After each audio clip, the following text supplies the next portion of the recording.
আসসালামু আলাইকুম। কেমন আছেন আপনারা সবাই? আশা করি আপনারা সবাই ভালো আছেন। আজকে ফ্রাইডের একটি ব্লগ নিয়ে আপনাদের সামনে হাজির হয়ে গিয়েছি।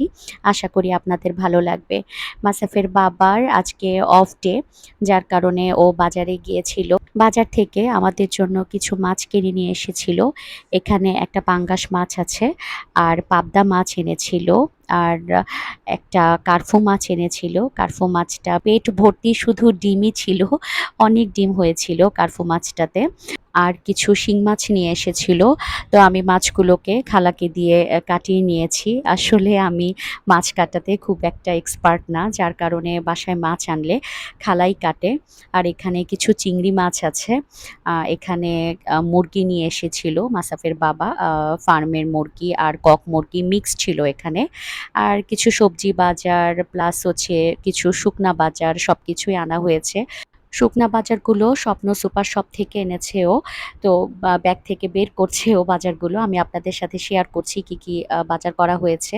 এখানে ভিম লিকুইড এনেছে, আর হট টমেটো সস এনেছে, সেন্সোডাইন পেস্ট এনেছে, আর ৪ লিটার তেল আছে, আর এখানে তারজালি হচ্ছে আমরা যে হাঁড়ি পাতিল মাজি যে মাজনি সেটা। আর এটা হিমালয়া শ্যাম্পু এবং কন্ডিশনার একসাথেই ছিল। আরও নিয়ে এসেছিল মসুর ডাল, তারপর চিনি, সাথে ছিল ২ কেস ডিম আর শুকনা মরিচ, এলাচি। আসলে সংসারে শুকনা বাজার মোটামুটি যা লাগে সবকিছুই কেনা হয়ে গিয়েছিল। আর এখানে ছিল পোলাও চাল। এই তো, আর সাথে কিছু সবজিও ছিল। আর স্বপ্ন থেকে মাসাফের জন্য একটা রং তুলি নিয়ে এসেছিল। আর এই যে আমার বাবাটা রং তুলি দিয়ে কালার করছে। আমি দেখিয়ে দিয়েছিলাম কিভাবে কালার করতে হয়। ফার্স্টে ও বুঝতে পারছিল না যে কিভাবে কালার করতে হবে। তখন আমি বললাম যে, "বাবা এভাবে পানি দিয়ে, দিয়ে কালার করতে হয়।" মাশাআল্লাহ কালার করছে। তো বাজার গুছানোর পরে চলে আসলাম রান্নাঘরে। আজকে যেহেতু ফ্রাইডে, তো একটু তো রিচ ফুড খেতেই হবে। তো যার কারণে আমি খাসির মাংস চুলায় বসিয়ে দিয়েছি একটু প্রেশার কুকারে।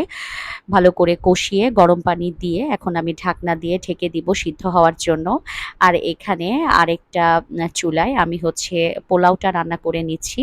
এ তো আলু বোখারা দিয়ে দিয়েছি, আদা, রসুন, গরম মসলা সবকিছু দিয়ে সুন্দর করে আমি পোলাওয়ের চালটাকে একটু ভেজে তারপরে যে ঘি দিয়ে গরম পানি দিয়ে সুন্দর করে বসিয়ে দিয়েছি।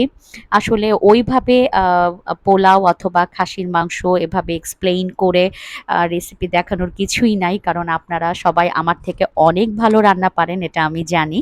দুপুরে রান্নাবান্না কমপ্লিট, সাথে একটা পুডিংও বানিয়ে নিয়েছিলাম।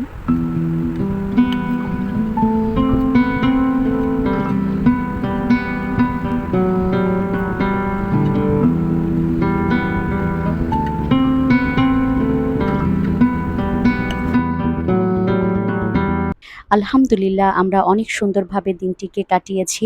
আপনারা সবাই ভালো থাকবেন, সুস্থ থাকবেন। আজকে এই পর্যন্তই। নেক্সট ব্লগে দেখা হবে। আসসালামু আলাইকুম।